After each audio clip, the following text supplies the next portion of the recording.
মানুষের যে স্বতঃস্ফূর্ত সমর্থন, শাওনি, দেব, কল্যাণ আপনাদের খুব ভালো বলেছেন এবং আমি সবচেয়ে খুশি। আমি জানি ওই প্রান্তের লোক আমায় দেখতে পাচ্ছে না, আমার গলা নিশ্চয়ই যাচ্ছে। আমি শুধু বলবো এটুকু, আমার এই বাংলা, আমি যেখানে দাঁড়িয়ে মিটিং করছি, যে রাস্তাগুলো পেরিয়ে এলাম, কখনো উত্তরে করি, কখনো দক্ষিণে করি, কখনো হাওড়ায় করি, কখনো হুগলিতে করি, যখন যেখানে পাই করি, প্রতিদিনই কিছু না কিছু করি। আমার যেটা ভালো লাগে সেটা হচ্ছে আপনারাই আমাদের লালন পালন করেছেন, তৃণমূল কংগ্রেসের জন্ম আপনারা দিয়েছেন,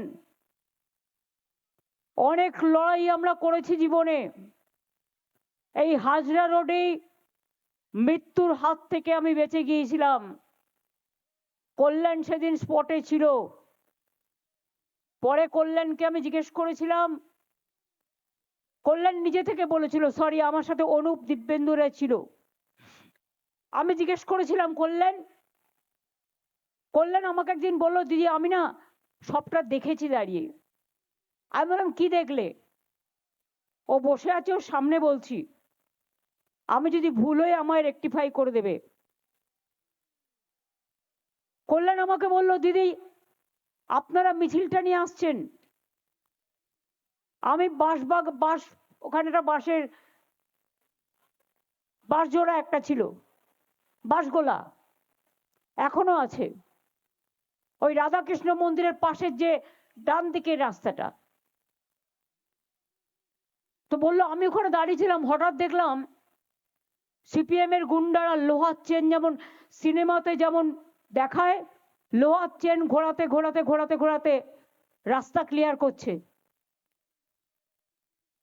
এবং আমাদের সবাইকে তাড়া করলো। আমরা গিয়ে বাস গোলায় লুকিয়ে পড়লাম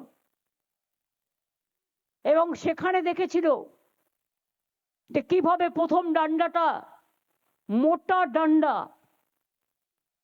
বিশ্বাস করুন আমার মাথায় একটুও তখন লাগছিল না।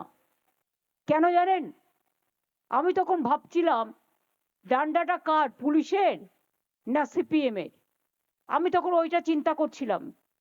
হঠাৎ আমি দেখছি আমার ডান দিকে মাথায় যখন মধ্যেখানে ডান্ডা জোরে মেরেছে, আমার ডান দিক দিয়ে গলগল করে রক্ত বেরোচ্ছে। তারপরে আবার একটা ডান্ডা তুললো, ওটা দিয়ে মারলো, আমার ব্রেনের এখানটা ফেটে গিয়ে এখান দিয়ে গলগল করে রক্ত বেরোচ্ছে। আবার একটা ডান্ডা তুলেছে। তখন আমি জানি না, হয়তো অজানা কোনো অদৃশ্য শক্তি আমার ডান হাতটা অটোমেটিক্যালি আমার মাথায় উঠে গেছে। আর সেই জন্য দেখুন আমার হাতের আলনা অর্ধেক নেই, কারণ হাতের হাতটা অর্ধেক থেতলে গিয়েছিল, কারণ আমার ব্রেনটা অ্যাটাক হয়ে গিয়েছিল। আর ওই হাতটা যদি আলনাটা না থেতলে যেত, ওই মোটা হাতটা, তাহলে মাথাটাই থেতলে যেত। এবং আমার প্রায় 34টা সেলাই হয়েছিল, ব্রেন অপারেশন হয়েছিল, হাত অপারেশন হয়েছিল, তারপরেও অনেকবার মার খেয়েছি, অনেকবার অপারেশন করা হয়েছে। আমার ফুল বডিতে চোখ নেই, আমি কাজ করি, কিন্তু আমাকে অনেকটা এক্সারসাইজ করতে হয়, আমাকে হাঁটতে হয়, আমি প্রাণায়ামও করি, কিন্তু সাথে সাথে আমাকে কাজও করতে হয়। আমি কাজের মধ্যেই বেঁচে থাকি। আর আমাকে যেদিন কেউ আঘাত করে না, বিশ্বাস করুন আমাকে আঘাত না করলে আমি কিরকম ঘুমিয়ে পড়ি।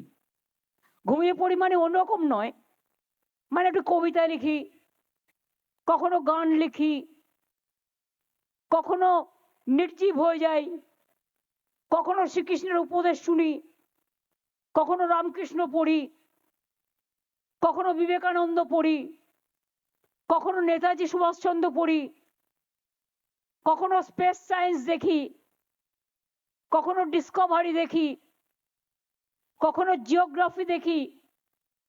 আর যদি আমায় আঘাত করে তাহলে আমার পুনর্জীবন হয়। গতকাল আমি ভাবছিলাম যে আবার নতুন করে জন্মালাম। নানা ধরনের কন্টেন্ট দেখার জন্য লাইক করুন, শেয়ার করুন আমাদের ফেসবুক পেজ, সাবস্ক্রাইব করুন আমাদের ইউটিউব চ্যানেল। পাশাপাশি অন্যান্য ব্রেকিং নিউজের জন্য অবশ্যই চোখ রাখুন রিপাবলিক বাংলায়।